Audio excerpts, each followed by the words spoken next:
Hi everyone. As part of today's video, let's try to understand and solve the check if a number and its double exist. Basically, the problem statement says that we are given an array of integers. We need to check if there are two indices I and j such that I and j are not equal and I and j are in the valid range of the indices that we have in the array.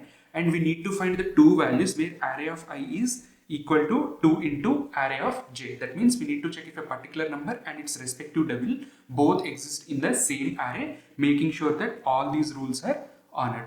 Okay, if you want to solve this problem in a brute force approach, right, what you can do, you can start the iteration from the index 0, and in the next for loop, in the nested for loop, we can iterate again, excluding the index that we are processing currently. We need to look for the number that we are processing.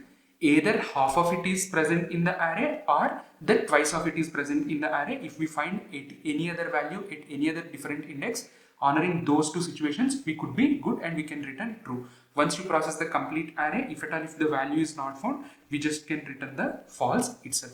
Remember that why we are checking the value that we are processing, either twice of it or half of it, is because the value that we are processing might itself be double. That means half of it can also produce as the same combination. It takes a time complexity of order of n square because we need two for loops inside each other, and the space complexity of it will be constant only. So to bring down the time complexity further, what we will do is we will simply go ahead with the binary searching technique. As part of this, what we will do is first we will sort the array, pick up a value, and then we search for the twice of it in the remaining array.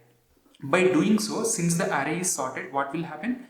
We no longer need to look for half of the array. We can directly start searching it for the, twice the amount of it because the array is sorted. So simply apply the binary searching, and once you get, our index which is greater than 0, because binary searching, when we don't have the value, it will return -1, right? So when you get the index back, if at all the index that you are getting is greater than or equal to 0 and you are good, you can simply return true. After looking through all the values, if at all if the value is not found, you can simply return false. If at all if you want to understand thoroughly all the approaches that we have discussed, you can go to codingpile.org's YouTube channel, and there we have discussed and implemented it in 4 different programming language of your choice. Okay, that's pretty much about it. I'll see you tomorrow.